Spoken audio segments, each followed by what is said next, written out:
पहली बात तो ये मैं बता देना चाहता हूँ, उनका जो भी सपना था इस संबंध में, शासन व्यवस्था के संबंध में, वो सपना नहीं पूरा होगा उन्हें 1945 में ही पता लग गया था। क्योंकि वो जिस तरह के विचारों की बात करते थे, उनके बहुत निकट सहयोगी कहते थे कि बहुत ही श्रद्धेय हैं, बहुत ही बढ़िया बातें कह रहे हैं, लेकिन पता नहीं क्यों सनकी हैं। ये शब्द है इस्तेमाल किया हुआ पत्र में गांधी जी को। जो लोग उनके भक्त थे, जो उनके साथ काम करते थे, वो भी उनको कहते थे सनकी हैं। अर्थात उनको लगता था कि कुछ बातें बहुत बढ़िया कहते हैं, कुछ बातें ऐसी कहते हैं जिन बातों को सनक मानना चाहिए और शायद किया जाना संभव नहीं है। वैसे तो गांधी के सारे विचारों का बीज हिंद स्वराज है, लेकिन लोकतांत्रिक शासन व्यवस्था की शुरुआत तो वहीं होती है उनकी, हिंद स्वराज में। उन्होंने अपनी इसके भूमिका में लिखा था कि मैं स्वराज के लिए काम कर रहा हूं, पर मैं जिस स्वराज के लिए काम कर रहा हूं वो वह स्वराज नहीं है जो मेरे साथी लोग चाहते हैं। वो तो केवल एक ब्रिटिश शासन से राजनीतिक स्वतंत्रता चाहते हैं। मैं जिस तरह के स्वराज की बात कर रहा हूं वह स्वराज बहुत ही अलग सी चीज है, और क्या चीज है, वहां से मैं शुरुआत करता हूं। पहला मुद्दा, गांधी जी का एक सूत्र वाक्य है जहां से मैं आगे बढ़ाऊंगा, मेरा प्रस्थान बिंदु होगा वो। गांधी का था, हर व्यक्ति का अपनी जिंदगी और नियति पर अधिकार होना चाहिए। दोनों शब्द हैं, बहुत दिलचस्प है, दो शब्द इस्तेमाल करते हैं वो, जिंदगी और नियति। तो जिंदगी पर अधिकार करने के लिए कैसी शासन व्यवस्था होगी, और उनकी नियति पर भी हर आदमी का अधिकार रहे, वो क्या व्यवस्था होगी। शुरुआत वो कहते हैं कि लोक केंद्रित शासन व्यवस्था का मतलब हुआ पहले हमारी व्यवस्था, हम केंद्र में हैं, पर वो लोक और राज्य की बात उस समय नहीं कर रहे हैं। वो बात कर रहे हैं अपने ऊपर भी करने का। एक तरह से आप देखेंगे तो जो पाश्चात्य दर्शन है और पाश्चात्य सभ्यता है, उसके 3-4 मुख्य बातें रही हैं। पहला भौतिकवाद, दूसरा इंडिविजुअलिज्म, व्यक्तिवाद, तीसरा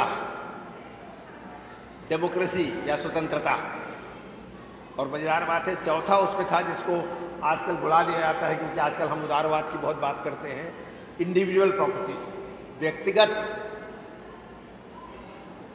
तो मैं अभी फिलहाल इंडिविजुअलिज्म में जा रहा हूँ।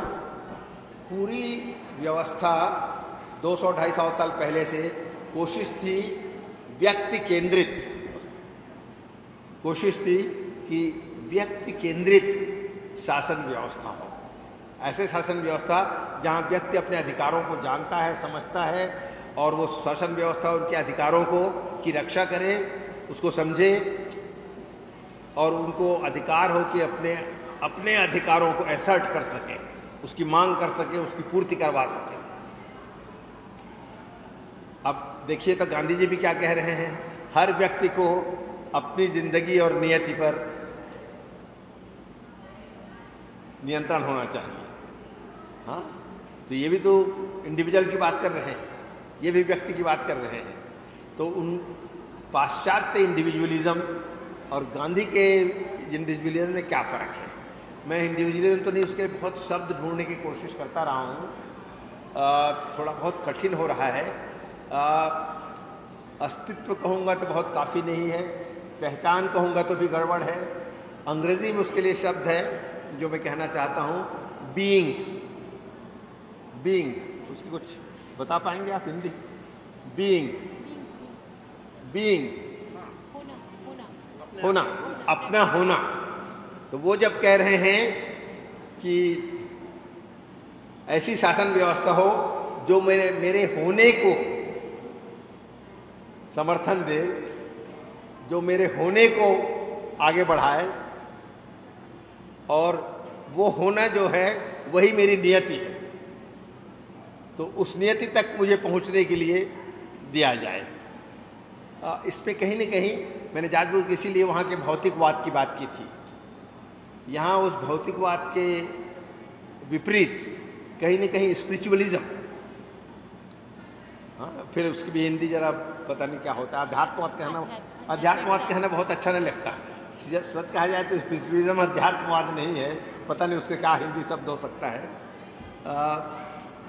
जो भी समझें आप लोग, अध्यात्म कहे तो कोई हर्ज नहीं है, उसकी परिभाषा ऐसे की जा सकती है। एक तरह से वो कह रहे हैं ऐसी शासन व्यवस्था हो जो शासन व्यवस्था मेरे अधिकारों की रक्षा कर रहा है, ऐसा नहीं, वो मुझे फैसिलिटेट कर रहा है। हाँ, दोनों में फर्क देखिए। राज्य बनता है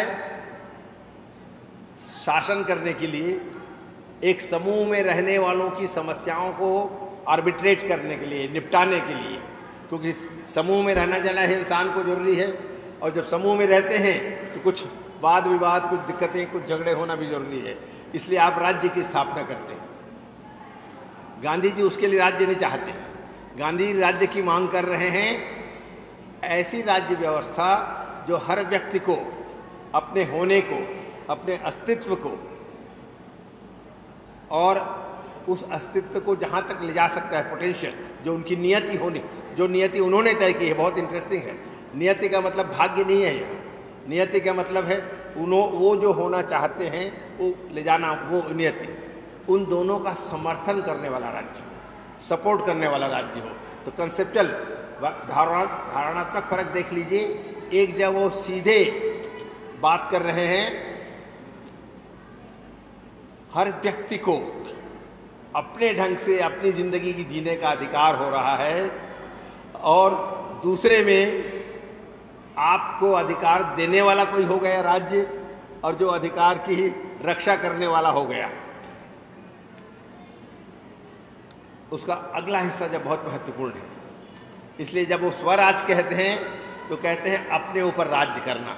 अब मैं वो स्पिरिचुअलिज्म वाली बात को समझा दूं कि उनका स्पिरिचुअलिज्म क्या है।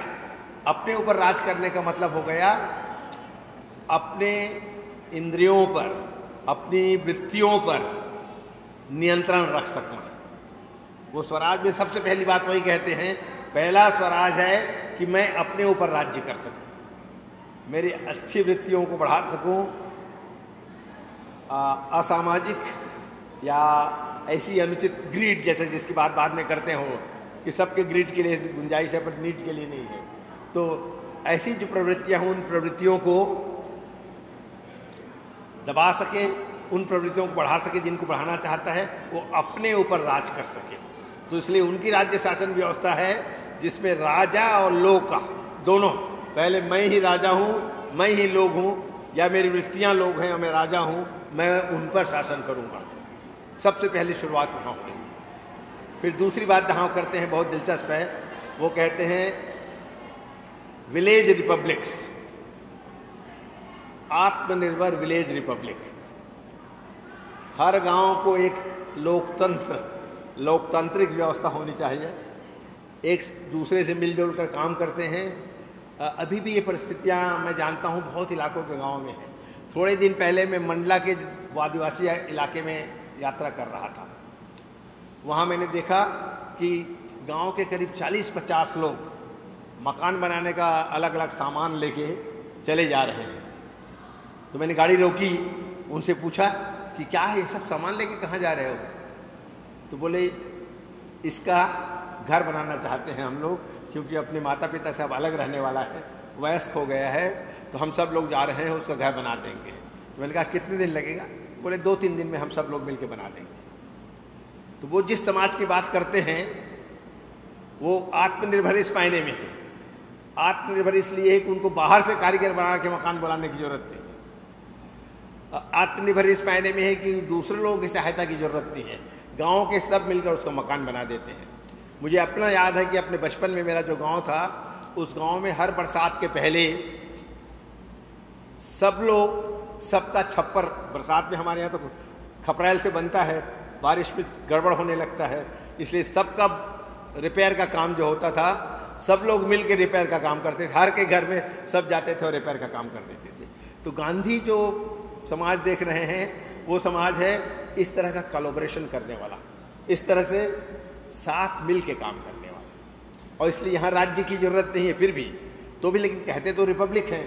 तो रिपब्लिक कहते इसलिए हैं, जो मैं आगे बात कर रहा हूँ कि प्लेटो और रूसो, हाब्स जानते हैं, सब लोगों ने बात की, उनका मैं विस्तार से नहीं जाऊँगा, पर मुख्य रूप से जहाँ जहाँ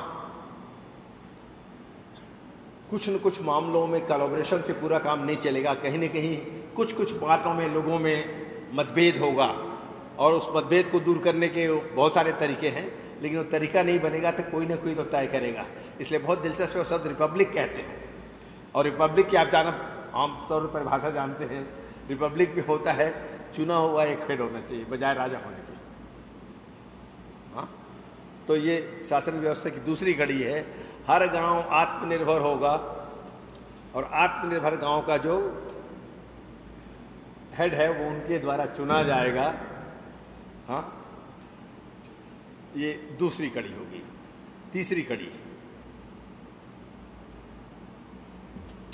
इस तरह के रिपब्लिक्स की जो जरूरत है, ग्राम गणराज्यों की जो जरूरतें हैं, उन जरूरतों को जो एक जगह पूरी नहीं हो सकती, उसका पूरा करने के लिए किस तरह का संघीय व्यवस्था होगी। आमतौर पर यदि गांधी को बारीकी से देखें आप तो बहुत साफ कहीं नहीं कहते, पर कुल मिला के वो ऊपर से नीचे तक संघीय व्यवस्था देखने की बात करते हैं, जहां तक ले जाने की गुंजाइश। इसमें अगली बात मैं जो कहना चाहता हूं वो यह है कि गांधी जी राज्य को तो मार्क्स की तरह अनावश्यक समझते हैं। असल में गांधी के संबंध में एक बहुत दिक्कत ये है, गांधी विचारक हैं तो हम अभी गांधी के विचारक के विचार की बात कर रहे हैं, या और इसलिए उनके आदर्श जो दर्शन है, फिलॉसफी, उसकी बात कर रहे हैं, या गांधी एक देश को लड़ने के लिए नेतृत्व कर रहे हैं और नेतृत्व नेता के नाते किस तरह का राज्य होगा जो कहना चाहते हैं, किस तरह की शासन व्यवस्था होगी चाहते हैं, वो दोनों में से हम किसकी बात कर रहे हैं। क्योंकि बीच में वो अपना जब लिखते हैं तो अपनी बात भी लिख देते हैं, और चूंकि अभी इतिहास में खुद काम कर रहे हैं तो उस इतिहास में जो अगला कदम है उस कदम की भी बात कर देते हैं कि राज्य की जरूरत तो है। हाँ, अगली बात, राज्य का क्या मतलब होता है, जिस स्तर पर भी मान लें आप, हर राज्य विभिन्न कामों के लिए बहुत सारी संस्थाओं को बनाता है, और गांधी कहते हैं कि संस्था अपने आप में हिंसक है। कोई भी संस्था होगी वो हिंसा करती है, और हिंसा की उनकी जो व्यापक परिभाषा है, अर्थात जहाँ जोर जबरदस्ती है, जहाँ कुछ न कुछ आपकी इच्छा के खिलाफ किया जा रहा है, जहाँ मेरे बुनियादी सिद्धांत जो मेरा था, पहला सिद्धांत, जहाँ मेरे ऊपर कोई दूसरा नियंत्रण करना चाहता है, तो वहाँ मामला गड़बड़ हो गया। इसलिए वो कहते हैं कि हर संस्था हिंसक है। राज्य तो बहुत हिंसक है, आखिर राज्य की परिभाषा ही है ऐसी संस्था जिसको कानूनी अधिकार दे दिया जाए कि वो हिंसा कर सके, दूसरों की स्वतंत्रता को कम कर सके। हाँ, लेकिन गांधी को ऐसा राज्य नहीं चाहिए, वही फिर दिक्कत हो गई। वो कैसे ऐसे राज्य की कल्पना करेंगे और ऐसे राज्य को मानेंगे, नहीं मानते हैं। तो इसलिए एक तरह से जो मैं कह रहा हूँ दुविधा की बात हो रही है। मैंने एक ये पूरा विषय रखा था यहीं बातचीत के लिए, अहिंसक राज्य क्या हो सकता है। हाँ, किस तरह अहिंसक राज्य की स्थापना हो सकती है। खाली उदाहरण के लिए 2-3 बातें कह देता हूँ। क्यों हम कहीं न कहीं हिंसक राज्य माने सजा देने वाला राज्य मान लेते हैं, हम सबको नियंत्रित करने वाला राज्य मान लेते हैं। हाँ, क्या हमारे यहाँ कहीं नहीं, सजा का मतलब जुर्माना, सजा का मतलब कैद, सजा का मतलब फांसी है। सजा का मतलब ग्रेटर कोलैबोरेशन हो सकता है कि नहीं, उल्टा ये कहा गया है कि आप सब लोगों को मिलकर इस बात को करना होगा। ये जो सजा की परिभाषा या मतभेदों को दूर करने की जो तरीके हैं, जिसको आमतौर पर हम लोकतांत्रिक तरीका कहते हैं, आपस में बातचीत कर हल करने का तरीका, क्या ऐसा अहिंसक राज्य हो सकता है जो नेगोशिएशन, आर्बिट्रेशन के जरिए झगड़ों को ख़त्म करे बजाय जजमेंट के और उसके निर्णय के आधार पर साथ मिल के काम करने का ही निर्णय, जो भी काम होगा साथ मिल के करेगा। आज के राज्य में जब हत्या के हत्यारों को आपने फांसी दे दी तो फांसी देने वाला और विक्टिम दोनों के परिवार के बीच का संबंध क्या होता है आप जानते हैं। वो ठीक उसके उल्टा कह रहे हैं कि यदि वो राज्य है तो राज्य कैसे आपस में बातचीत करके हल निकालेगा और बातचीत हल निकालकर समस्या का हल करेगा जहां हिंसा का नाम नहीं है। शायद आप लोग जानते ही होंगे और आजकल हमारे जो लीगल जूरिस्प्रूडेंस वाले हैं उसके खिलाफ बहुत बात बोलते हैं। आज भी गांवों में इस तरह के झगड़े निपटा दिए जाते हैं, पुलिस की शिकायत नहीं की जाती, लेकिन अब उसमें और इसलिए निपटा देना बहुत बेहतर है बजाय करने के लिए। मेरे घर में अभी किराएदार हैं यहाँ रायपुर में, उनकी लंबी कथा है, सार नहीं बताऊंगा कैसे जिन दोनों के बीच मतभेद था वो कब का ख़त्म हो चुका है, लेकिन चूंकि न्यायालय में मामला जा चुका है वो उनको विड्रॉ नहीं करते, क्रिमिनल केस बन गया वो। तो कैसे वो लोग परेशान हैं, जबकि वो पंचायत कहती है कि अरे ये तो हल मिल गया, ये मामला मिल गया, निपट जाएगा। ऑफकोर्स इसमें एक समस्या है और मैं उसकी हमेशा बात कहता हूँ, गांधी का गांव और अंबेडकर का गांव, अंबेडकर के सपने का गांव। अंबेडकर क्या समझते हैं, गांव वास्तव में ऐसे नहीं है कि हमेशा सब एक दूसरे से मिलजुल कर काम करते हों और सबका हित ध्यान रखते हों, किसी का हित न हो, बल्कि आम तौर पर वहाँ एक पावर स्ट्रक्चर है, क्या कहूँगा, शक्ति का विभाजन है। कुछ लोग जिसको दबंग कहते हैं आजकल की भाषा में, कुछ लोग दबंग हैं जो शासन करते हैं और कुछ लोग हैं जो अपनी बात बता ही नहीं पाते। मुझे याद है नेहरू जी को उन्होंने जब पत्र लिखा 1945, जहाँ तक मुझे याद आता है, जिसमें उन्होंने कहा कि भाई जवाहर आ जाओ, बैठो मेरे साथ, हम लोग बात करेंगे और आगे क्या होना चाहिए, कौन शासन व्यवस्था निकालेंगे। उसकी जब बात करते हैं वो तो उस मौके पर ये जो जहाँ मैं आ गया था, यानी किस तरह से बातचीत करके वो नए जिस प्रकार की राज्य की कल्पना है उसकी बात करते हैं वो, लेकिन बात हो नहीं पाती है।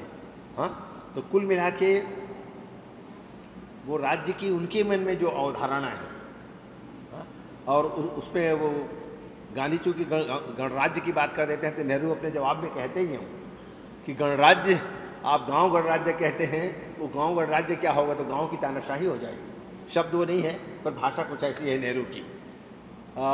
और गांधी ने उसका जवाब भी भेजा, उस जवाब में कहा था उन्होंने कि जवाहर ये गलत समझ रहे हो तुम। मेरे जो गणराज्य की जब बात, मैं जब गांव की बात करता हूँ, आज जो गांव है उसकी बात नहीं कर रहा हूँ। बहुत दिलचस्प है, बहुत सारे लोग इसकी मुद्दा उठा देते हैं, बहुत साफ भाषा में उन्होंने लिखा है।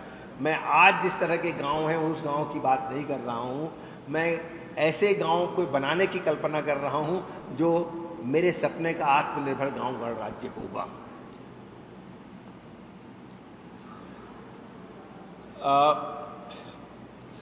मेरा 20 minute, 5 minute, very good, 5 minute में वाइंड अप कर दूंगा मैं।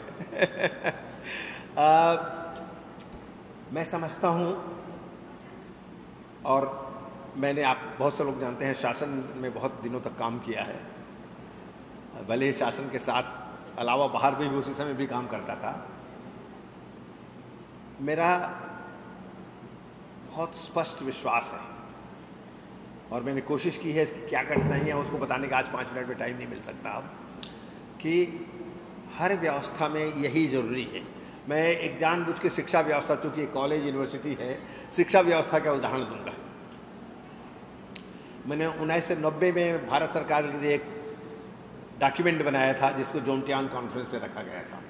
जोमटियान कॉन्फ्रेंस ना जानते हो आप लोग, एक बड़ा भारी दुनिया के सभी प्रमुखों का सम्मेलन था जहाँ शिक्षा पर बातचीत हुई थी। तब से मैं हमेशा कहता रहा हूँ, शिक्षक को संपूर्ण अधिकार होना चाहिए कुछ भी कर सकने का, ऑटोनॉमी ऑफ द टीचर, जो गांधी व्यक्ति के लिए कहते हैं वही मैं कहता हूँ शिक्षक के लिए। लेकिन शिक्षक को जो मदद चाहिए वो मदद उनकी सहयोगियों और उनके तथाकथित हेडमास्टर प्रिंसिपल से मिलना चाहिए। समर्थन चाहिए, सहयोग चाहिए। ज्ञान कुछ जान नहीं मिल रहा है तो ज्ञान मांगते हैं तो ज्ञान दो, किताब मांगते हैं तो किताब दो। वैसे स्कूल को, अब वो गाँव गणराज्य की तरह मैं स्कूल को गाँव गणराज्य मान रहा हूँ, स्कूल को उतनी स्वतंत्रता होनी, स्वायत्ता होनी चाहिए कि वो जो चाहें अपने करते रहें। लेकिन स्कूलों को जो ज़रूरत है, उस स्कूलों को देने के लिए मैंने यही वहाँ अवधारणा दी थी, स्कूलों को देने के लिए दो कड़ियाँ होंगी। एक प्रशासनिक और वित्तीय मदद करने वाली संस्था, चाहे उसको आप ब्लॉक कहिए, डिस्ट्रिक्ट कहिए, राज्य कहिए, केंद्र कहिए, और दूसरी मदद करने वाली संस्था अर्थात एकेडमिक मदद करने वाली। आप कह दीजिए ब्लॉक रिसोर्स सेंटर, आप कह दीजिए डाइट, आप कह दीजिए SCRT, आप कह दीजिए NCRT। पर उसमें भी मैंने लिख के भेजा हुआ है ऑलरेडी। वो एक कमेटी ने उसको कंसीडर किया था, पर कमेटी की रिपोर्ट किसी ने ध्यान नहीं दिया क्योंकि पर वो ब्लॉक एजुकेशन अफसर, ब्लॉक जो लोग हैं ऑर्डर नहीं देंगे, वो लोग इनके डिमांड पर, इनके कहने पर वो चीज़ मुहैया कराना उनकी जिम्मेदारी। या तो आप नेगोशिएट करके बताइए कि बिना के काम चल जाएगा, या आप उसको मुहैया कराइए। ये एडमिनिस्ट्रेटिव और फाइनेंशियल मामले में, जहाँ तक इसका मामला है, NCRT SCRT ऑर्डर देके ऐसा कर लो कहने वाली संस्था नहीं है।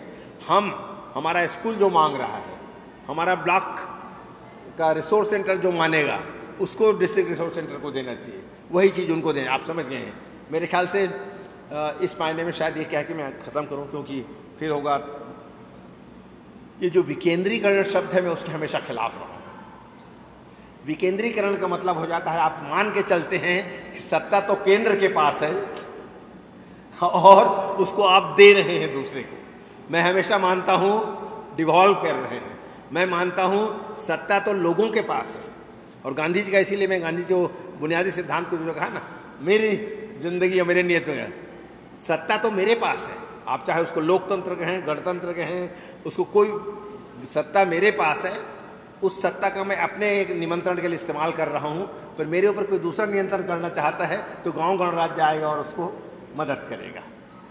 हाँ, वैसे ही यहाँ हर चीज़, यहाँ भी आप मुझे आदेश नहीं देंगे, मैं जो मदद चाहता हूँ करूँ। इसीलिए जब मैंने शुरुआत की थी तो मैंने कहा था गांधी का जो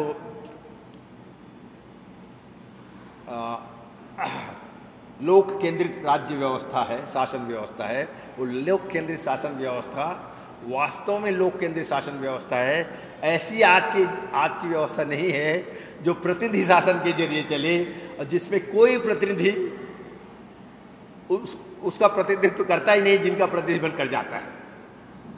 आज के देश की सारी समस्याओं के जड़ यहाँ भी और अन्य, अमेरिका में हार्वर्ड विश्वविद्यालय ने एक अध्ययन किया था कि अमेरिका में जितनी नीतियां बनती हैं, वो पिछले 20 साल की नीतियों का उन्होंने अध्ययन किया था। अब तो 25 साल हो गया हो, वो आज से 5 साल पहले की रिपोर्ट है। वो 20 साल पहले अमेरिकन सरकार ने जितनी नीतियां निर्धारित करी, वो सारे नीतियां 5% लोगों के लॉबिंग के आधार पर हुई थी और उनके हित में हुई थी। तो कहने के लिए लोकतंत्र व्यवस्था, जो आज की लोकतंत्र व्यवस्था है, जिसमें हम लोग लगातार समझते हैं कि हमने चुनाव कर दिया, जीत लिया तो हो गया, पर प्रतिनिधि कभी नहीं हमारा प्रतिनिधित्व करते। वो अपना खुद का करते हैं, मौका मिला तो पार्टी का करते हैं, लेकिन हमारा प्रतिनिधित्व कभी नहीं करते। कभी आके हमसे नहीं पूछते इस मुद्दे पर हमारी क्या राय होनी चाहिए। वो पूरी मेरे पास एक लंबी चौड़ी लिखी हुई व्यवस्था है, शासन व्यवस्था पूरी क्या होनी चाहिए, पर इतने समय में सब बताने की गुंजाइश नहीं थी। केवल ये कहना चाहता हूँ कि गांधी जी की शासन व्यवस्था किसी अर्थ में 1% भी आज जो लोकतांत्रिक व्यवस्था है उस लोकतांत्रिक व्यवस्था का 1% भी गांधी जी की जो व्यवस्था थी सपने की, उस व्यवस्था में नहीं है। धन्यवाद। जय हिंद। धन्यवाद सर।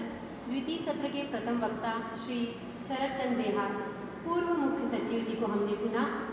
सर, आपने बहुत ही सार्थक और सुलझे हुए ढंग से लोक केंद्रित शासन व्यवस्था पर अपने विचार रखे। उल्लेखनीय है कि आप संयुक्त मध्य प्रदेश के शिक्षा सचिव भी रहे हैं। आप अपने जनता के प्रति संवेदनशील रवैये के प्रति लोकप्रिय प्रशासनिक अधिकारी के रूप में भी जाने जाते रहे हैं। सर, आज आपके वक्तव्य में वह संवेदनशीलता परिलक्षित हो रही थी। बहुत बहुत धन्यवाद सर आपका। इसके पश्चात अगले वक्ता के रूप में प्रोफेसर अपूर्वानंद जी हमारे बीच उपस्थित हैं। सर, आप दिल्ली विश्वविद्यालय में हिंदी के प्रोफेसर हैं। शिक्षा, संस्कृति, सांप्रदायिकता, हिंसा एवं मानव अधिकारों के विषय पर मुखरता से आपने अपने विचार रखे हैं। आज के इस द्वितीय सत्र में लोकतंत्र, लोक और राज्य का संबंध विषय पर अपने विचार व्यक्त करने के लिए मैं आपको सादर आमंत्रित करती हूँ।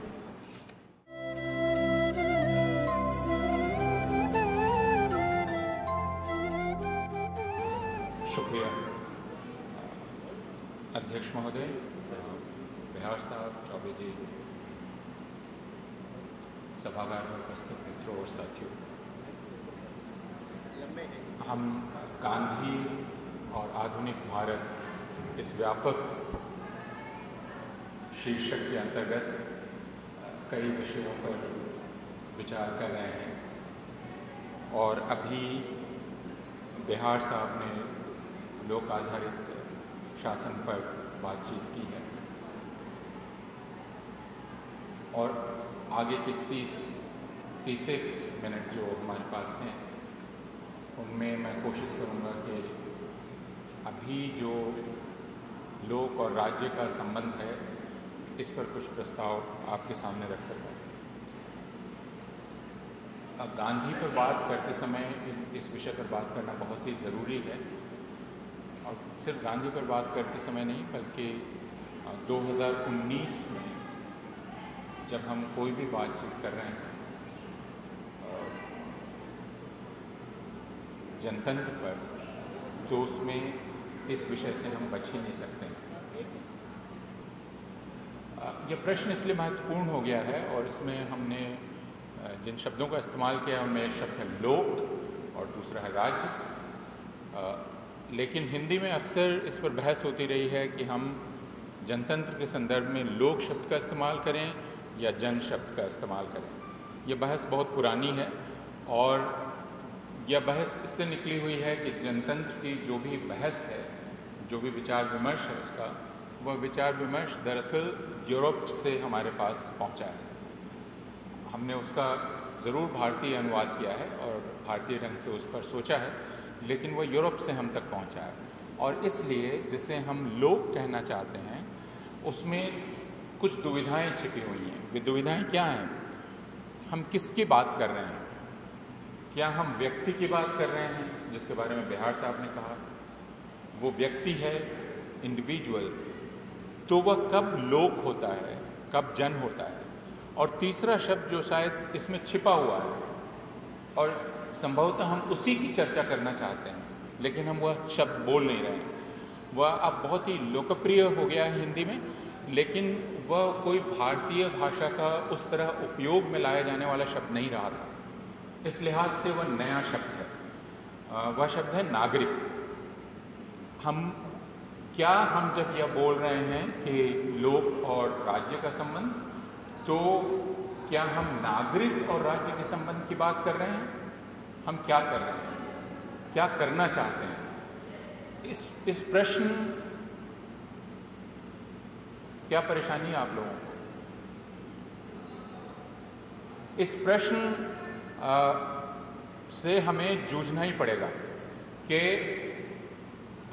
हम अगर नागरिक की बात कर रहे हैं तो नागरिक एक अलग इकाई है और नागरिक जैसा हाल में अर्जुन अप्पादुरई ने द वायर के अपने एक लेख में लिखा है, उन्होंने नागरिक शब्द, अंग्रेजी में लेख है, नागरिक अंग्रेज़ी के एक शब्द का अनुवाद है, सिटीज़न, हम सब लोग जानते हैं, और सिटीज़न शब्द का लैटिन के कुछ शब्दों से रिश्ता है, इस बात को भी हम लोग जानते हैं।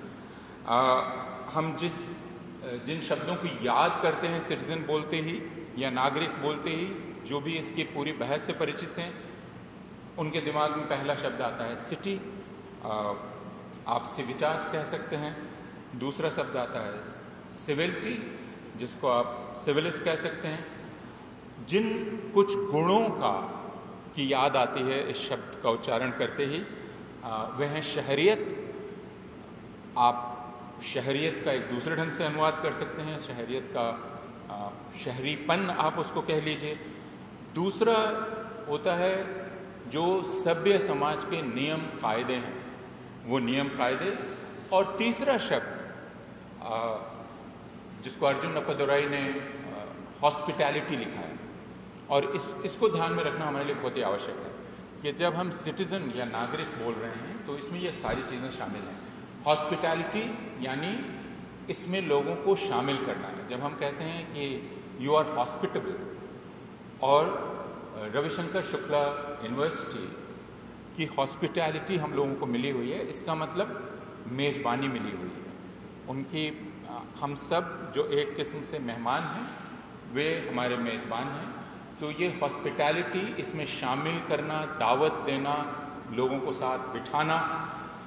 तो इसलिए सिटीज़न या नागरिक कहते ही कई तरह के चित्र हमारे दिमाग में उभरते हैं। सभ्यता का, और सभ्यता, सभ्य शब्द संस्कृत का शब्द है। सभ्य का मतलब सभा से है, यानी आप सभा में बैठने योग्य हैं, पहली शर्त ये। और तब ये प्रश्न उठता है कि कौन यह योग्यता तय करता है। एक हम ये कह सकते हैं कि आप जो ऊपर बैठकर शोर कर रहे हैं, आप सभ्य नहीं हैं, क्योंकि आप सभा में बैठने के योग्य नहीं हैं। लेकिन दूसरी तरफ अगर मैं इस सभा में बैठना चाहता हूँ और बाहर आपने रोक रखा है कि इस सभा में बैठने के लिए आपको फलां अर्हता पूरी करनी है, तो इसका मतलब मेरे पास हो सकता है कि सभ्यता मौजूद हो, लेकिन आप चौकीदार का काम कर रहे हैं, आप मुझे घुसने नहीं दे रहे हैं। तो इसलिए सभा में बैठने का जो मेरा अधिकार है, जिसके बारे में बिहार साहब ये कह रहे थे, यह मेरा आत्यंतिक अधिकार है। यह कहीं बाहर से मिला हुआ कोई और मुझे देगा ऐसा नहीं है, या मेरे होने के साथ ही यह अधिकार मुझको मिल जाता है। इसलिए जो लोग नागरिक अधिकारों पर काम करते हैं और नागरिक अधिकार की बात करते हैं, वे ये कहते हैं कि नागरिक अधिकार दरअसल मुझसे अविच्छिन्न है। मैं हूँ, मेरे होते ही नागरिक अधिकार मुझे मिल जाता है। उसके लिए मुझे अलग से कोई परीक्षा नहीं पास करनी है, मुझे प्रमाणित नहीं करना है कि मैं नागरिक अधिकारों को योग्य हूँ। और इसीलिए संविधान में जो अनुच्छेद हैं, उन अनुच्छेदों को अगर आप देखेंगे तो बहुत कायदे से बनाए गए हैं, जिनमें प्रत्येक नागरिक को यह अधिकार अपने आप ही मिल जाता है।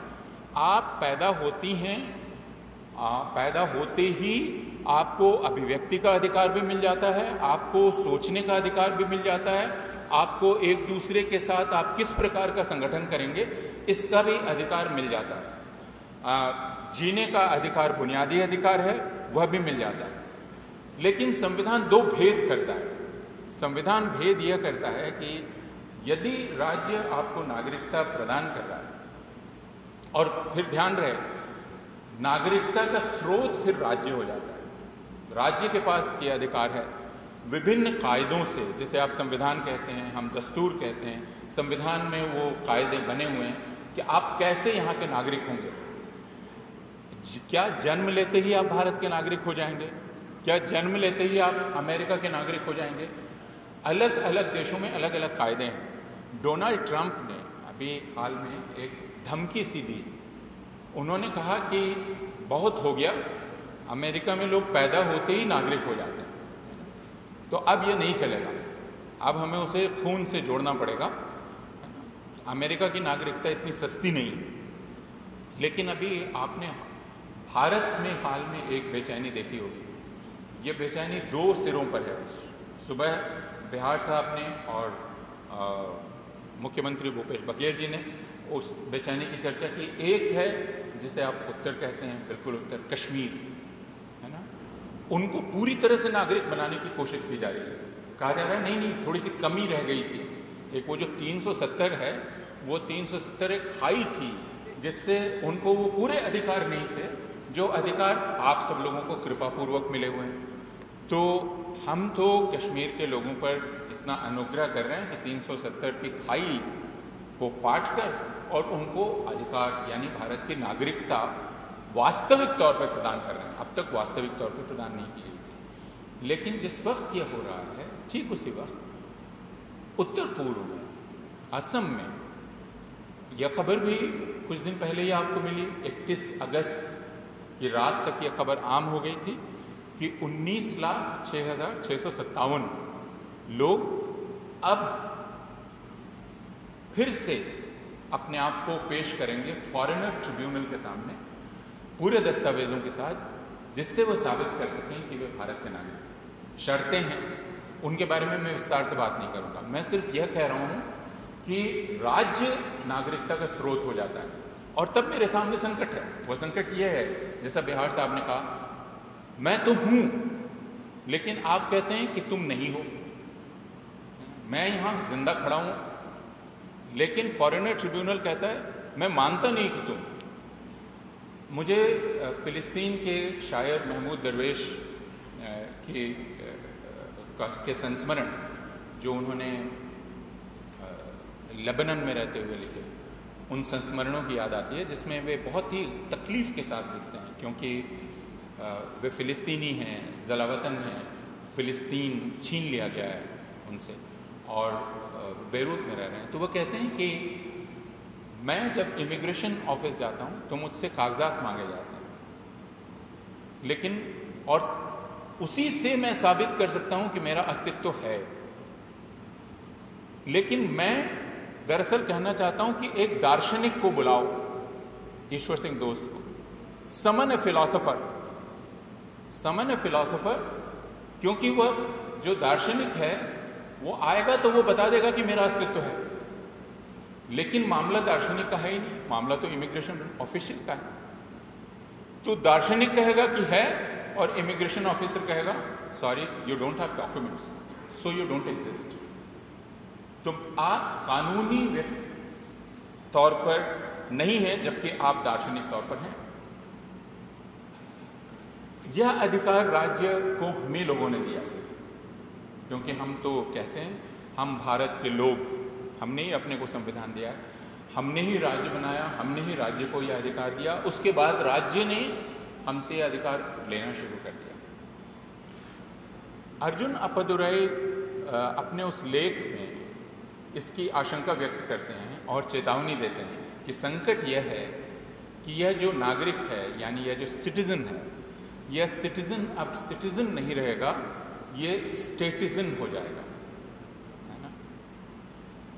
तो सिटीजन से जुड़े हुए जिन शब्दों का मैंने पहले हवाला दिया, यानी अर्जुन अप्पादुराई कहते हैं सिटी, शहर, आप उसको कोई भी बसाहट कह ले सकते हैं, रहवास कह ले सकते हैं।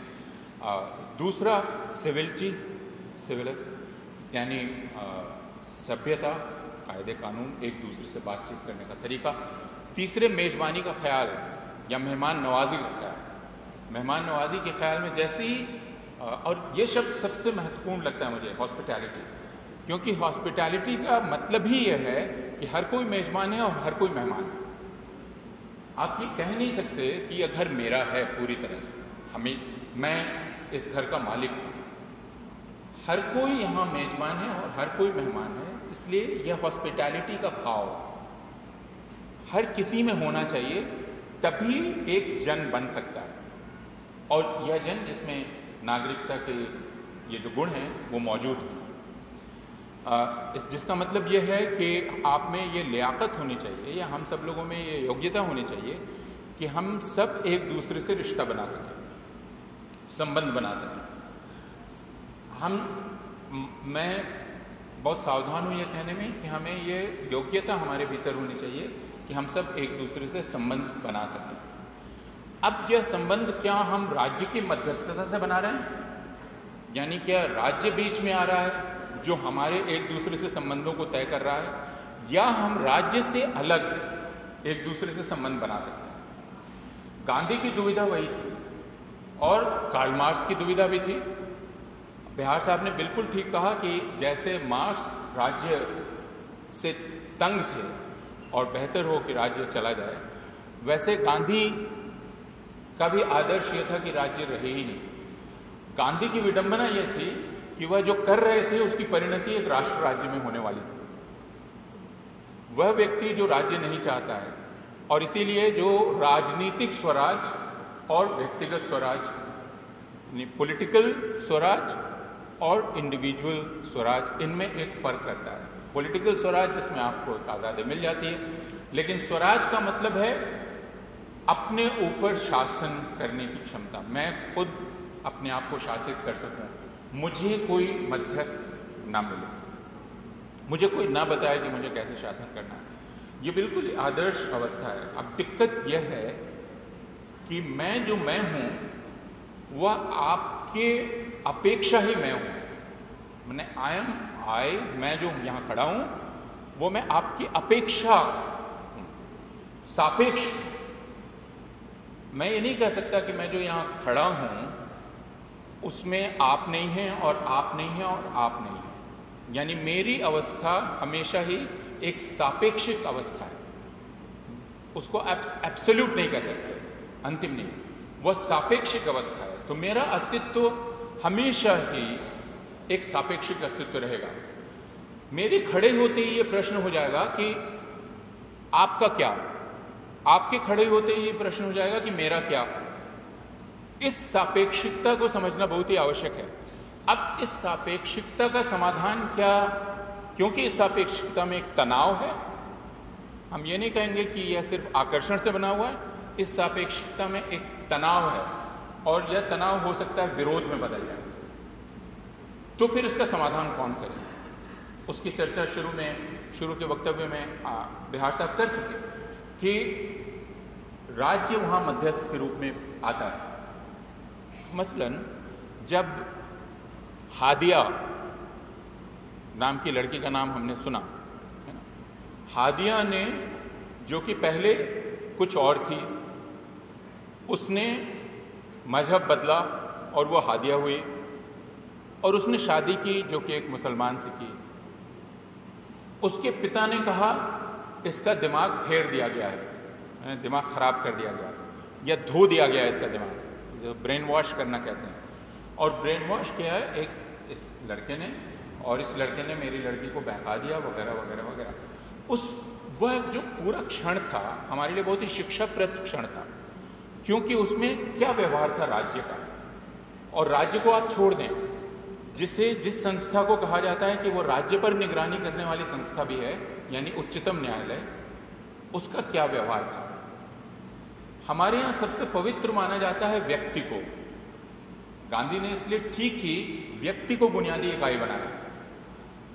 गांधी के बारे में एक भ्रम यह है कि गांधी भारतीयतावादी हैं।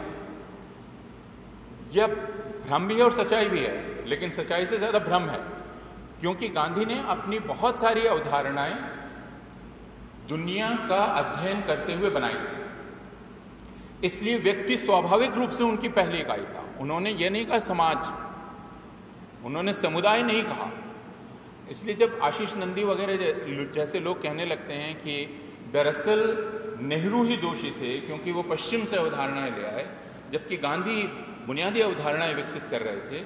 और जब नंदी ये कहते हैं कि समुदाय हमारी बुनियादी इकाई है एशियाई समाजों की, ये नंदी भी कहते हैं और टी एन मदन भी कहते हैं कि एशियाई समाज अलग है क्योंकि उनकी बुनियादी इकाई समुदाय है। हाल में जब प्रोफेसर नंदी से बात हो रही थी तो उन्होंने अपनी बात कही। उन्होंने कहा कि मैं ऐसा मानता हूं कि समुदाय राज्य और व्यक्ति के बीच एक बफर है। तो मैंने कहा कि इससे ठीक उल्टा मैं देखता हूं। मुझे ये दिखलाई पड़ता है कि राज्य को कई बार समुदाय और व्यक्ति के बीच बफर का काम करना पड़ता है, क्योंकि हादिया का समुदाय जब उसके पीछे पड़ा, जिसमें उसका परिवार था, तो वो राज्य के पास गई, है ना। लेकिन राज्य को कई बार गलतफहमी हो जाती है क्योंकि वो समुदाय की तरह आचरण करने लगता है। तो उच्चतम न्यायालय ने कहा कि नहीं, मैं हादिया को अपनी निगरानी में रख लेता हूँ, तो ज़रा मैं उसकी देखभाल करूँगा। तो वो माता पिता बन गया। उच्चतम न्यायालय हादिया का माता पिता बन गया। अब ये माता पिता वाला जो मामला है, क्योंकि समुदाय ये कहता है कि मैं आपकी भलाई समझता हूँ, माता पिता आपकी भलाई समझते हैं, ये माता पिता वाला या पैटर्नल या मैटर्नल है ना, कि आप माता की तरह ख्याल रख सकते हैं। अगर इस शब्द की आपको याद हो तो आप आपातकाल के समय जो वह कुख्यात फैसला था अदालत का, जिसको बाद में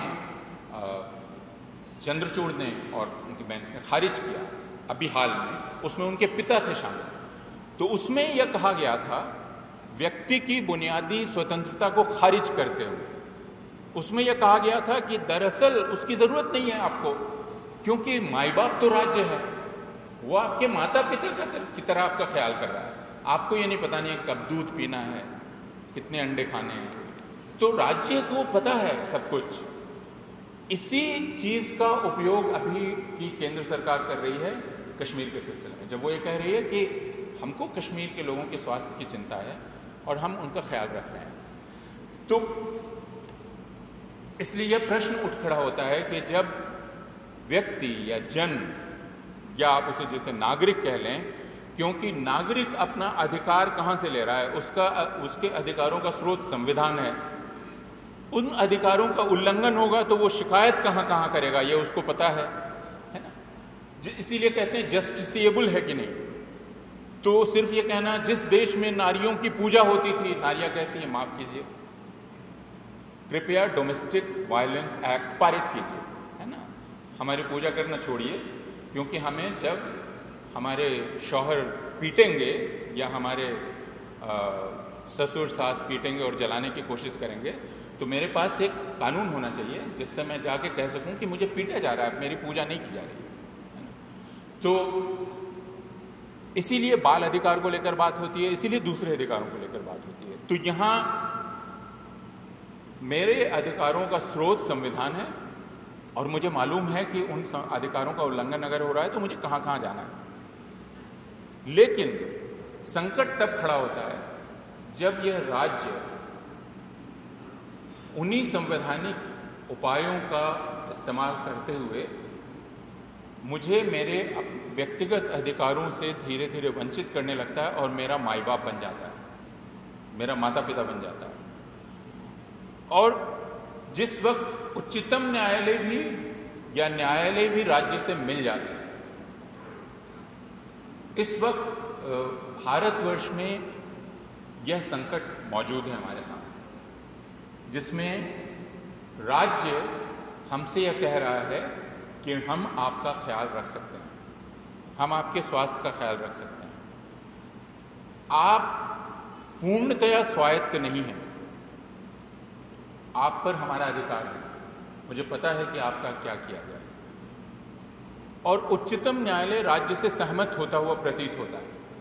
उच्चतम न्यायालय के पिछले 4-5 वर्षों के आचरण को जिन विधिवेत्ताओं ने उसका अध्ययन किया है और वो उसे देख रहे हैं, उनका कहना है कि देखिए हम सब लोग भुलावे में रखे जा रहे हैं, क्योंकि उच्चतम न्यायालय ऐसे फैसले देता है जिससे आपको यह लगता है कि आपकी व्यक्तिगत स्वाधीनता स्वतंत्रता आपके पास है। जैसे इस बीच 377 वॉज रेड डाउन, है ना, उसको खारिज किया गया।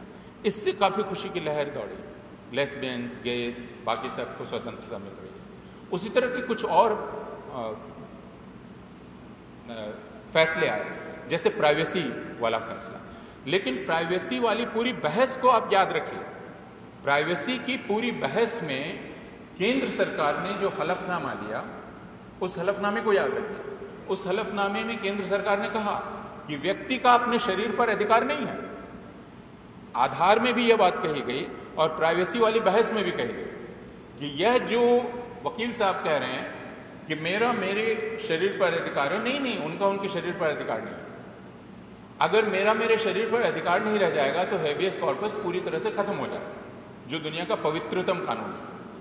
लेकिन हेबियस कॉर्पस रहते हुए भी अप्रासंगिक हो सकता है यह पिछले 1 महीने से हमको पता चल गया, जब शाह फैसल और दूसरे तमाम लोगों ने कहा कि मुझे हाजिर करो क्योंकि मुझे गायब कर दिया गया, मुझे पता नहीं है।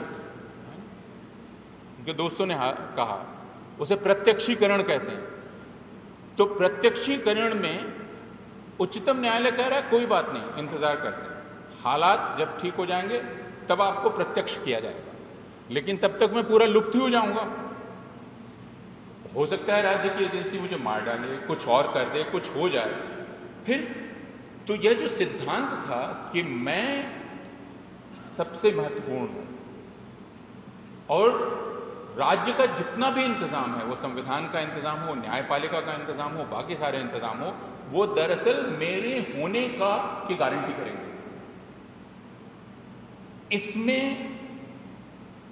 न सिर्फ बाधा पड़ रही है ये, बल्कि ये पूरा टूट रहा है। और जिस रास्ते से ये तोड़ा जा रहा है उसे बहुसंख्यकवाद कहा जा सकता है। उस चीज को समझना हमारे लिए बहुत आवश्यक है कि बहुसंख्यकवाद किस तरह नागरिकता को खत्म कर देता है और जनतांत्रिक तरीके से खत्म कर देता है। मैं अगले 3-4 मिनट में यह बात करके अपनी बात खत्म करूंगा। क्योंकि जनतंत्र जब हम बोलते हैं, जो अभी की बातचीत का एक शब्द है जनतंत्र, तो जनतंत्र बोलते ही तुरंत हमारी समझ में आता है कि इस जन को गठित किया जाता है। कैसे गठित किया जाता है? आप जनतंत्र चलाते हैं, संसदीय जनतंत्र के माध्यम से ही चलाते हैं। संसदीय जनतंत्र में हर कुछ समय के बाद चुनाव होते हैं और इस बात की कल्पना की जाती है कि मैं, आप सारे लोग जनता के समक्ष अपना अपना प्रस्ताव लेके जाएंगे। यहाँ जितने लोग बैठे हैं, मैंने एक प्रस्ताव प्रस्तुत किया, बिहार साहब ने किया, सुरजन जी ने किया, और उसके बाद आप उस पर विचार करेंगे और उनमें से किसी प्रस्ताव के पक्ष में बहुमत जाएगा। बहुमत और जनमत को कई बार, जनमत जब बहुसंख्या में चला जाए तो बहुमत जाता हुआ दिखलाई पड़ता है। अब यह कल्पना की जाती है कि यह जो बहुमत बनेगा, इस बहुमत में, इस हॉल में बैठे हुए हर प्रकार के लोग शामिल हो सकते हैं। हिंदू भी, मुसलमान भी, आदिवासी भी, दलित भी, जो खुद को ब्राह्मण कहता है वो ब्राह्मण भी, बाकी लोग भी। तो ये बहुमत एक्सक्लूसिवली बिल्कुल निरंतर बहुमत नहीं होगा, यानी इसमें तरह तरह के लोग शामिल होंगे और इस वजह से इसमें एक तरह की अस्थिरता होगी और तरलता होगी। यह अस्थिर भी होगा और तरल भी होगा। इसका अर्थ यह है कि इस बहुमत को अगली बार बदला जा सकेगा, क्योंकि अस्थिर है, तरल है, इसमें सब लोग शामिल हैं। अगली बार कोई और प्रस्ताव आएगा और कहीं और बहुमत इकट्ठा होगा, है ना? वह भी तरल होगा, वह भी विविधतापूर्ण होगा, उसमें सब शामिल हो सकेंगे। लेकिन जनतंत्र के इसी रास्ते का इस्तेमाल करके इसको अप्रासंगिक किया जा सकता है और उसी का खतरा भी है। चूंकि मुझे संख्या चाहिए तो मैं संख्या इकट्ठा करने का एक आसान रास्ता भी अपना सकता हूं। जैसे यहां मैं भारत माता की जय, वंदे मातरम, जय श्री राम, 3 चीजें एक बार बोलूंगा। हॉल में तरंगे उठेंगी लोगों के दिल में, लेकिन 10 के दिल में वैसी तरंग नहीं उठेगी और इसमें उनका दोष नहीं है ना? जैसे मैं इसको उलट भी सकता हूं, मसलन मैं खड़ा होकर बोलूं नारे तकबीर, अल्लाह अकबर, जाहिर है आप सब लोग उत्साह से ये नारा नहीं लगाने लगेंगे।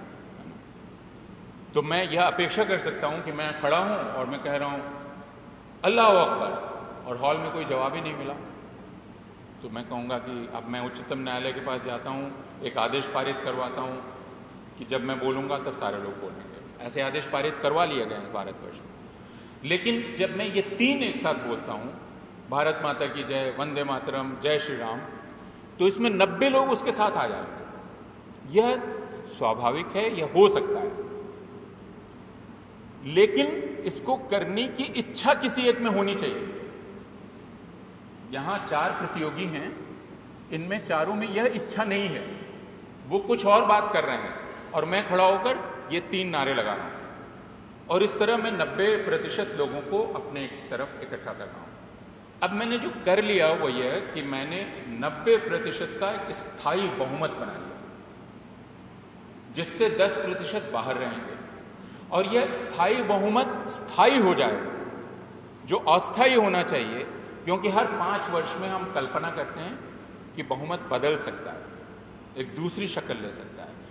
जैसे ही यह बहुमत, जिसको मैं बहुसंख्यकवादी बहुमत कहूँगा, जैसे ही यह मेजॉरिटेरियन मेजॉरिटी कायम हो जाती है, वैसे ही जनतंत्र का आधार ही टूट जाता है, जनतंत्र की समाप्ति हो जाती है। इसीलिए जो लोग पिछले दिनों ऐसी किताबें बहुत सारी आई हैं, हाउ डेमोक्रेसीज डाई, जनतंत्र कैसे मरते हैं, उसमें उन्होंने बहुत सारी चीज़ों का अध्ययन किया है। मैंने अभी आर्थिक पक्ष पे गया नहीं, वह एक अलग पक्ष है, लेकिन जनतंत्र को जनतंत्र के रास्ते ही मार दिया जा सकता है। उसके लिए किसी तख्ता पलट की ज़रूरत नहीं है, उसके लिए किसी फौजी शासन की ज़रूरत नहीं है। मैं उसके लिए जनतांत्रिक भाषा का इस्तेमाल ही करूँगा, और मैं कहूँगा यह तो बहुमत है, आप क्या इसका असम्मान कर रहे हैं, आप क्या बहुमत का असम्मान कर रहे हैं, यही बात कही गई। इसलिए बहुत लोग कहते हैं ये तो उनके चुनाव घोषणा पत्र में था 370 को ख़त्म कर देना, उन्होंने बहुमत हासिल किया, ख़त्म कर दिया। नहीं, वैसे नहीं होता है, क्योंकि जनतंत्र उसके बाद बहुत सारी मध्यस्थ संस्थाओं के जरिए चलता है, जिनमें संसद है, जिनमें बाकी तमाम हैं, जिनमें जनता के बीच बहस करना है। और कोई भी जनतंत्र अगर इन मध्यस्थताओं को तोड़ दे तो वह जनतंत्र नहीं रह जाता है। इसलिए जनतंत्र को डेलिबरेटिव सिस्टम कहते हैं। जनतंत्र एक डेलिबरेटिव सिस्टम है और एंडलेस डेलिबरेशन की उसमें ज़रूरत है। तो जैसा असम के सिलसिले में अभी जब दिल्ली में बहस हो रही थी, तो ये कहा गया कि उच्चतम न्यायालय ने दो चीज़ें कहीं। उन्होंने क्या कहा? Process should be efficient and process should be quick. Efficient होना चाहिए और शीघ्रता होनी चाहिए। गौतम भाटिया ने कहा यह प्रिंसिपल नहीं होता है, प्रिंसिपल होता है फेयरनेस। तो एफिशिएंसी और क्विक होना ये नहीं है, फेयरनेस। और जैसे ही आप फेयरनेस बोलते हैं उसमें डेलिब्रेशन आ जाता है, उसमें डिले आ जाता है, उसमें विलंब होगा। तो जैसे ही शीघ्रता का उतावलापन लोगों में डाला जाता है, डिले डेलिब्रेशन के इस प्रिंसिपल को खत्म कर दिया जाता है, जो जनतंत्र की बुनियाद है। इसीलिए लोग फौरन सजा देने की मांग करते हैं, है ना। अगर मुझे पता चल जाए कि मैंने बलात्कार किया है, मुझे तुरंत ही मार देना चाहिए, क्योंकि कानून के पास जैसे ही आप ले जाएंगे डिले हो जाएगा, डेलिब्रेट किया जाने लगेगा, तो फौरन उनको सजा दी जाए। यह जो फौरन वाली जल्दी है जो उच्चतम न्यायालय में आ गई, जिसमें उसने बिगड़ के कहा, हर्ष मंदिर ने जब याचिका दायर की तो उसने बिगड़ के कहा अरे इतनी देर हो रही और इतने कम लोग डिटेंशन कैंप में हैं, लोगों को तुरंत डिपोर्ट करो। तो हम सब लोगों को बहुत सदमा लगा, क्योंकि यह बात एक राजनीतिक दल कह सकता है, लेकिन यह बात उच्चतम न्यायालय कैसे कह सकता है? आखिर यह प्रश्न मेरी नागरिकता के छीनने का है, जिससे महमूद दरवेश ने कहा मेरे अस्तित्व का प्रश्न जुड़ा हुआ है। आप उसी को छीन लेना चाहते हैं और उसमें इतनी हड़बड़ी करना चाह रहे हैं। तो आज यह रिश्ता न सिर्फ तनाव बढ़ा है, बल्कि एक बहुत ही नाजुक धागे से बंधा हुआ है। डर यह है कि यह धागा टूट जाएगा, क्योंकि राज्य को हम लोग खुद ही अपने आप को समर्पित करने को तैयार हो गए। यानी हम में से बहुत लोगों को लगने लगा है कि हम ही राज्य हैं। तो हम सिटीजन नहीं हैं, बल्कि हम राज्य हैं, जिसको उन्होंने अर्जुन अप्पादुरई ने कहा स्टेटिजन है। तो स्टेट का सारा आर्गुमेंट मेरा आर्गुमेंट है, मेरा अपना कोई आर्गुमेंट नहीं है। इसलिए जो परेशानी पैदा हो रही है, समस्या पैदा हो रही है, वो ये है कि व्यक्ति, समुदाय और राज्य के बीच जो एक व्यवधान था, जो अंतर था, वह अंतर पूरी तरह से ख़त्म होता हुआ दिख रहा है। और व्यक्ति का राज्य में विलय होता हुआ दिख रहा है, और राज्य उसके बाद एक व्यक्ति के रूप में खड़ा हो जाएगा और वो कहेगा मेरा अधिकार है, इस अधिकार को तुम चुनौती नहीं दे सकते। हम उस क्षण में हैं भारतवर्ष में। दुनिया भर में जो सरकारें हैं वे सरकारें ऐसा करने की कोशिश कर रही हैं, लेकिन इससे हमें कोई संतोष नहीं मिल सकता। हम ये नहीं कह सकते कि पूरी दुनिया में ये लहर चल रही है, इस वजह से हमारे यहाँ ये लहर चल रही है, क्योंकि इसका समाधान, अपने यहाँ का समाधान तो हमें खुद ही करना होगा। बहुत शुक्रिया।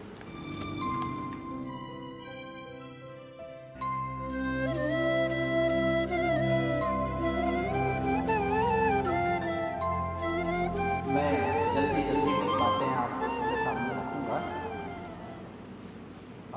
2 बजे से कार्यक्रम शुरू होना था, 3 बजे से शुरू हो पाया, 1 घंटा तो देरी से है ही। और अभी एक बहुत ही बढ़िया कार्यक्रम होना है। प्रोफेसर अनिल चौबे हमारे बीच में बैठे हुए हैं और आपने देखा है कि वो स्क्रीन लग गया है, और गांधी पर फिल्मों का और गीतों का एक बहुत ही सुंदर एक ऑडियो विजुअल प्रेजेंटेशन भी होना है। तो उसके पहले जो नीरस वक्तव्य हैं वो सब समाप्त हो जाना चाहिए। तो इसलिए देखिए, गांधी और आधुनिक भारत, गांधी की 150वीं जयंती के अवसर पर ये जो 3 दिन के इस कार्यक्रम में हम लोग यहाँ पर शामिल होने के लिए आए हुए हैं, पंडित रविशंकर शुक्ल विश्वविद्यालय और अजीम प्रेमजी फाउंडेशन का एक संयुक्त कार्यक्रम है। तो इस अवसर का लाभ हम लोग ले रहे हैं कि गांधी के बहाने बहुत सारे मुद्दों पर हम चर्चा कर रहे हैं। कल शिक्षा वगैरह पर भी बात होगी, अर्थनीति पर भी बात होगी। इस वक्त जो इस सत्र में हम बैठकर बात कर रहे थे और हमारे दोनों प्रबुद्ध वक्ताओं ने जो विचार रखे थे वे लोकतंत्र को लेकर थे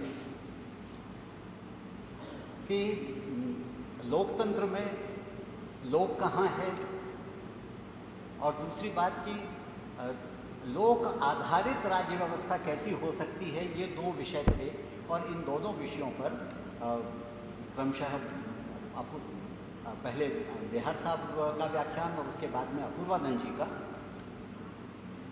और ये एक ऐसा विषय है जिस पर स्वयं बापू बहुत गहराई के साथ सोचते थे और लगातार सोचते थे। उन्होंने 5 लाख ग्राम गणराज्यों की कल्पना की थी कि 5 लाख गांव हैं और सब में एक गणराज्य जैसा बनेगा जो आत्मनिर्भर होगा। और लेकिन उसमें किस तरह की तकलीफ़ें होंगी, क्या चीज़ें होंगी, उस पर बहुत सारी बात बिहार साहब ने भी कही। और जो मुख्य बात थी कि जो राज्य की सत्ता है वो हिंसा को जन्म देती है, और इस बात को आगे बढ़ाने का काम किया है अपूर्वानंद जी ने। और जिन्होंने बताया है कि आज के दौर में वो हिंसा का राज्य किस तरह से, वो प्रवृत्ति किस तरह हमारे देश में पनप रही है। ये जो आज की स्थिति बनी है ये गांधी के विचारों के बिल्कुल विपरीत है। गांधी के बारे में उनके जो ग्राम गणराज्य की जो कल्पना थी उसके बारे में आचार्य कृपलानी जैसे व्यक्ति ने कहा था कि वो तो चाहते थे कि अधिक से अधिक जो डिवॉल्यूशन ऑफ पावर, कि जो शासन है, सत्ता है, उसका विकेंद्रीकरण शब्द ना सही, लेकिन एक भावना वही है कि लोग जो हैं वो खुद अपना शासन करें और नीचे से जो शक्ति हो वो जाए। तो ठीक है, अब 2 तरह की जनतांत्रिक व्यवस्थाएं दुनिया में हम लोगों ने देखी हैं। एक है पार्टिसिपेटरी डेमोक्रेसी और दूसरी है रिप्रेजेंटेटिव डेमोक्रेसी। हमने रिप्रेजेंटेटिव डेमोक्रेसी का चयन किया है, और पार्टिसिपेटरी डेमोक्रेसी तो शायद ही कहीं नहीं है।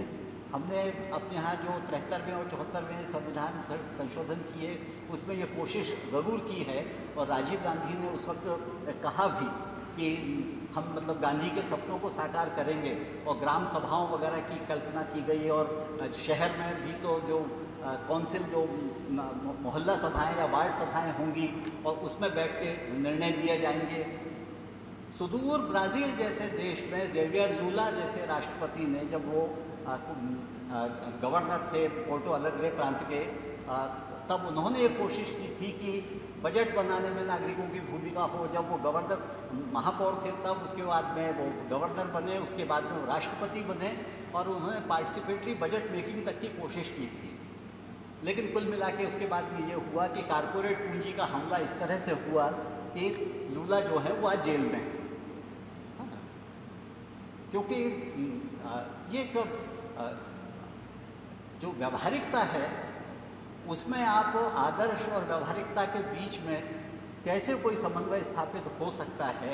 एक आदर्शवादी कल्पना आप कर सकते हैं, लेकिन जब तक जनता उसके लिए पूरी तरह तैयार न हो, जनता खुद उठकर खड़े होने के लिए तैयार नहीं हो, तब तक कैसे वो आप कोई किसी भी आदर्श स्थिति को कैसे बरकरार आप रख सकते हैं।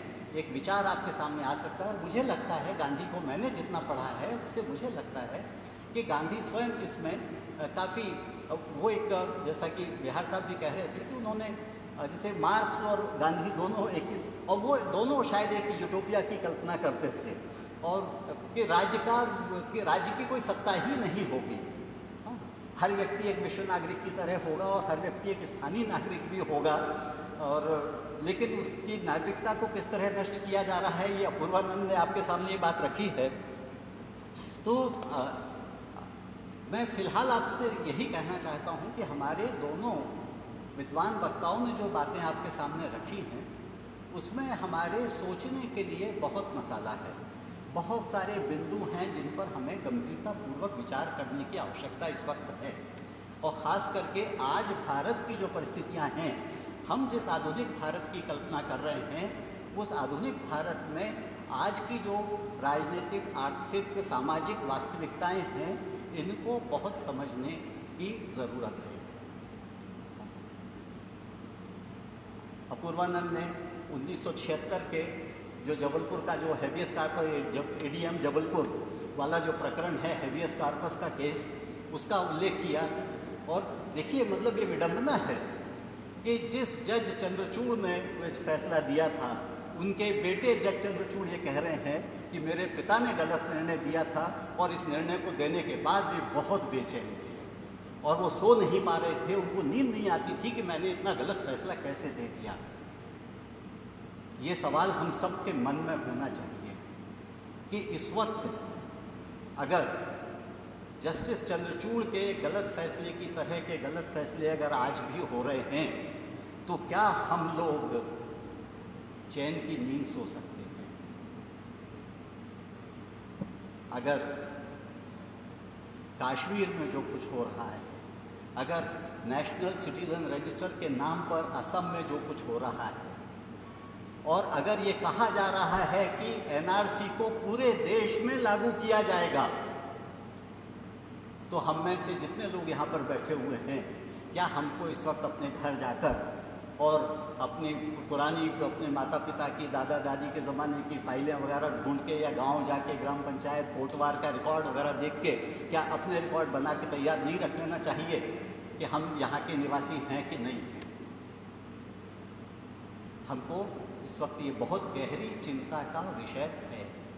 आज उद्घाटन सत्र में हमारे सारे वक्ताओं ने इन चिंताओं को उठाया था और गांधी के 150वें वर्ष में और बा के 150वें वर्ष में, दोनों की 150वीं जयंती मनाते हुए हमें इन बातों पर बहुत गंभीरतापूर्वक गौर करने की, विचार करने की ज़रूरत है,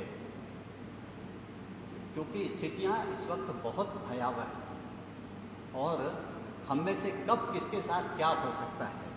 वो जो मेज़बानी की बात अपूर्वानंद कर रहे थे, तो अब काहे की मेज़बानी, जो मुझे वाला जो एक अरबी जो कथा है, वो जो लोक कथा कि वो जो ऊँट आया और उसने कहा कि मुझे बाहर मैं खड़ा हुआ हूँ, मुझे ठंड लग रही है और झोपड़ी में एक पैर रखने की जगह दे दो।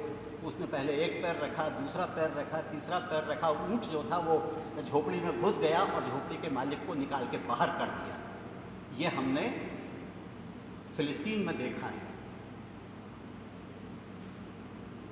पश्चिम एशिया के सारे संसाधनों पर कब्जा करने के लिए और दुनिया को अपनी मुट्ठी में रखने के लिए वर्चस्ववादी ताकतें जो कुछ कर रही हैं, उसमें हम सबके ऊपर ये खतरा है कि आप किसी भी दिन, आप जहाँ पर हैं वहाँ से बेदखल किए जा सकते हैं और राजसत्ता उसके लिए उसको कोई बहाना बनाने की ज़रूरत भी नहीं है। हम हैं, आपने हमको चुनकर भेज दिया है, और चूंकि आपने सवाल करना छोड़ दिया है इसलिए हम जो चाहें वो कर सकते हैं। ये सवाल करने की ताकत हम अपने आप में कैसे हासिल कर पाएंगे, इस पर हमें विचार करना पड़ेगा। मेरा ख्याल है कि चूँकि इतनी सारी बातें हुई हैं तो मैं उनकी विवेचना मुझे शायद नहीं करना चाहिए, उनका विश्लेषण करने का अवसर भी शायद ये नहीं है, और समय का भी मामला है। तो अब मैं सोचता हूँ कि हम लोग अब नीचे आके बैठेंगे और मंच हम पूरा का पूरा अनिल को सौंप देते हैं, ताकि वो गांधी से हम लोगों का परिचय और कुछ अभी तक अमूर्त बातें हो रही थी तो कम से कम गांधी की चित्रात्मक छवियाँ तो हम देख सकेंगे। बहुत बहुत धन्यवाद। धन्यवाद सर। श्री अनिल चौबे जी का आमंत्रित करती हूँ। आओ गांधी को सुने विषय पर ऑडियो विजुअल एक्टिंग। ये लाइट बंद करवानी। हाँ, ये दोनों लाइट। एक बार मैं जब पढ़ता था तो मेरे प्राचार्य बहुत गंभीर किस्म के प्राचार्य थे।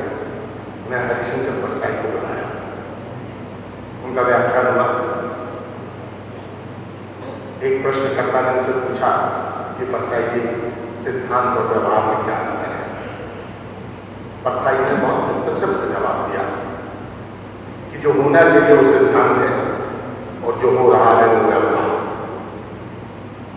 तो गांधी जी के जाने के बाद जैसे सिद्धांत विदा हो गया और हम लोग व्यवहार के रूप में आ गए। कुछ लोग आदर्श को दिमाग का भरपूर सनक या जुनून मानते हैं। आप में से भी काफी युवा लोग, मैं एक छोटी सी फिल्म की तरफ लौटा रहा हूँ आपको।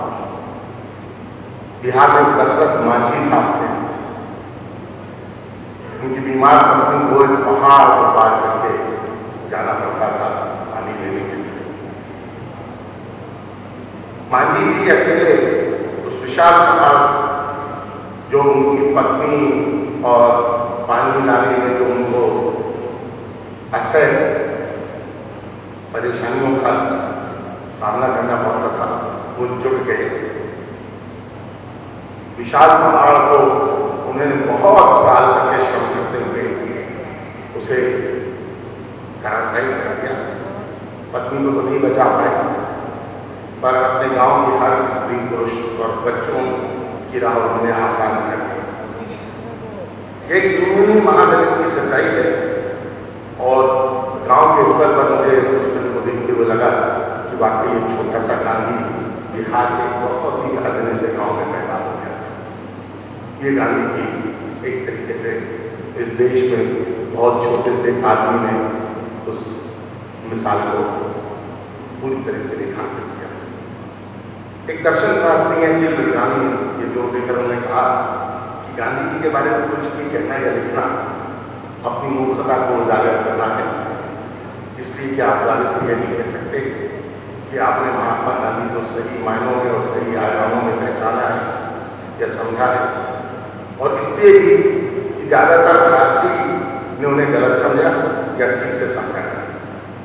तो महात्मा गांधी के बारे में कुछ भी दावे से कहना मेरे लिए कतई उचित नहीं है, क्योंकि उन्होंने जो कुछ कहा किया वो कर दिखाया, और उसकी दुनिया में कोई मिसाल नहीं है। वो हर मायने में अंत में अद्वितीय विलक्षण व्यक्ति थे। तो आज हम गांधी जी को देखेंगे भी, गांधी जी की आवाज़ को सुनेंगे। पहले शब्द में प्रोफेसर अपूर्वानंद जी ने बहुत सारे आपको नज़ीरें पेश की, बहुत सी मिसालें दी, उनसे भी दो चार होंगे हम, क्योंकि ये कार्यक्रम जो मैंने बनाया वो प्रोफेसर अपूर्वानंद जी के वक्तव्य को सुनने के पहले बन गया था, इसलिए अपूर्वानंद जी इस बात को समझेंगे कि मैं बहुत सारी चीज़ें हमारी मिल रही हैं, मेल खा रही हैं, और उसमें कुछ भी मिलावट नहीं है। तो चलिए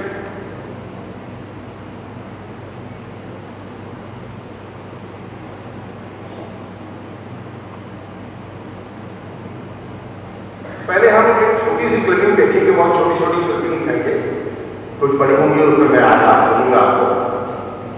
गांधी जी के बारे में कहा जाता है कि गांधी जी बहुत सरल व्यक्ति थे और ये भी सरल होना बहुत कठिन होता है। तो देखिए हम बहुत छोटी सी क्लिपिंग, ये चटिया साहब ने 1954 में एक बहुत अच्छी डॉक्यूमेंट्री बनाई थी, उस विद्वान सहयोग से, उसमें से मैंने कुछ क्लिपिंग्स ली हैं, कुछ रिचर्ड मुनरो की फिल्म से ली है, कुछ और फिल्मों से ली है, मैं उसको आपको बताना चाहूँगा। देखिए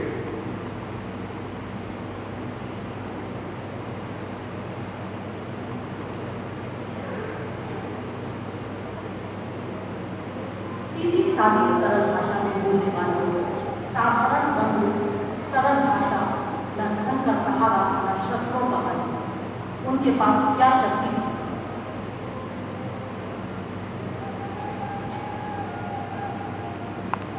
लंबाई, कभी कभी 45 किलो से भी कम हो जाने वाला वजन, उनकी भौतिक संपत्ति इतनी ही थी। कमर में सिर्फ एक सीधी सादी खादी की धोती, 2 जोड़ी चप्पलें, एक घड़ी, एक जपमाला, एक धूपदान, एक डायरी और दाढ़ी बनाने का उस्तरा, बस। इतनी सी संपत्ति गांधी जी के पास रही। अब हम देखें, अपूर्वानंद जी ने सुबह आपसे कहा था कि साउथ किस्मत की आवाज इफ्तिखार की है।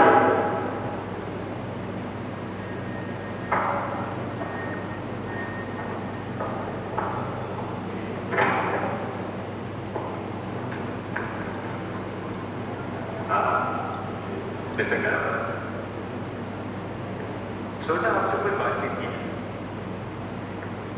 तो दर्द कर गए। एक ग्लास तेरी चली? धन्यवाद, नहीं। फिर थोड़ी सी क्या खाने से खानी।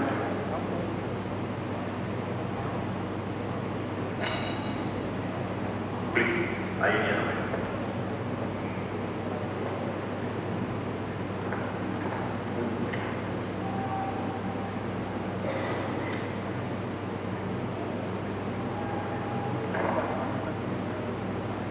मिस्टर गांधी, पार्लियामेंट से मैं सिफारिश कर रहा हूं कि वो इस कानून को खत्म कर दे जिससे आपको शिकायत है।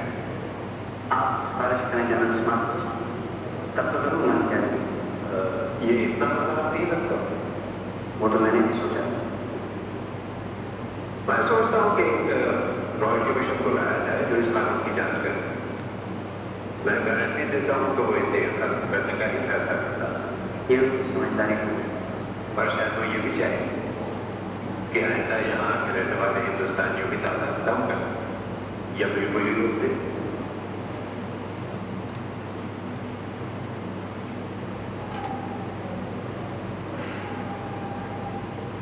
हाँ, इस तरह का हिंदुस्तानियों के यहाँ इस वास्ता नहीं, और सिर्फ बहस का मुद्दा बनाना गलत होगा जब कबाली हमारे हाथ में है।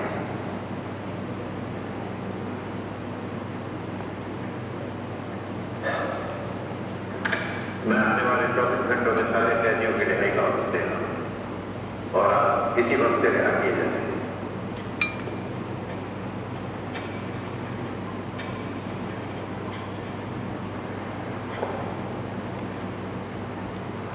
उम्मीद है आप हाँ, लेकिन ऐसा है कि इन कपड़ों में यही चाहूंगा कि टैक्सी से जाऊँ। मगर मेरे पास पैसे नहीं है। तो नहीं मेरे पास मुझे माफ करना। डैनियल, मिस्टर गांधी को एक शरीर टैक्सी के लिए दे। मैं कुछ समझा नहीं सर। आपको कितनी दूर जाना मिस्टर गांधी?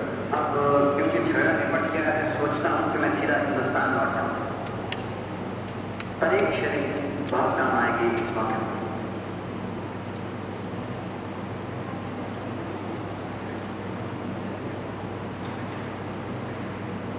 धन्यवाद।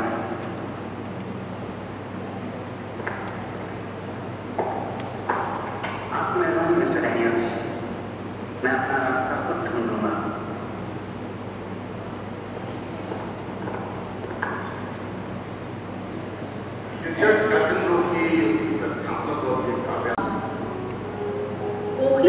बैरिस्टर की उस आध्यात्मिक शक्ति को पहचाना जो साधारण मनुष्य को भी महान बना देती है। उन्होंने भविष्यवाणी की, यही भारत के भावी नेता हैं। उन्होंने सत्याग्रह की शक्ति को भी समझा, जिसे गांधी जी दक्षिण अफ्रीका में रणभेद और उसके अत्याचारों के विरोध में सफलतापूर्वक प्रयुक्त कर रहे थे।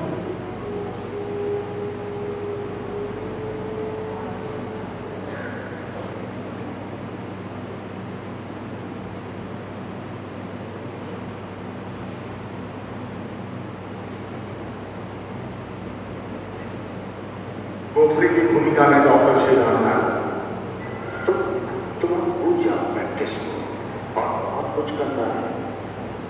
इस देश में बहुतों के पास बड़ी दौलत है और ये उनका धर्म है कि वो उन लोगों की मदद करें जो देश को गुलामी से मुक्ति दिलाने में लगे हैं। तुम चिंता मत करो, अपना अखबार निकालो, मैं क्या करूँगा। आप और बैठे, हिंदुस्तान का प्यारा देश है मेरे, उसे जानो, उसे देखो, पहचानो। वो नहीं जो यहाँ है, जो सही है। तब समझोगे तुम्हें क्या कहना है और हम क्या चाहते हैं।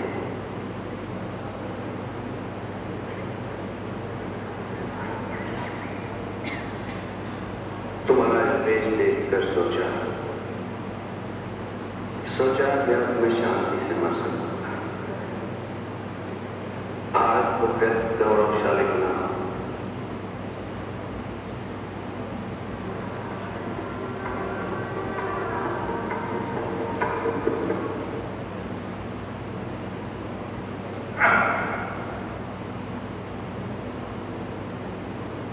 गांधी जी जब हिंदुस्तान आए उसके बाद जो झारखंड में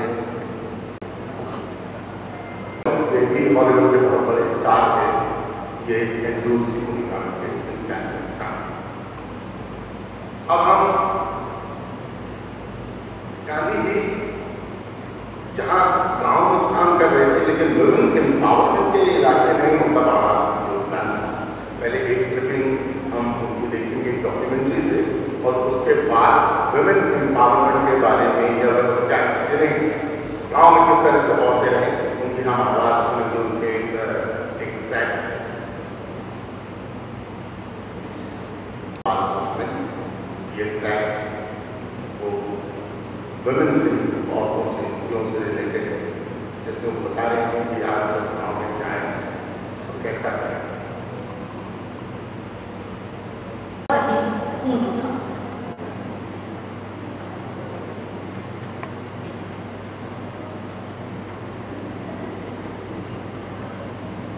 महिलाएं सत्याग्रहियों के माथे पर विजय तिलक लगाती थी।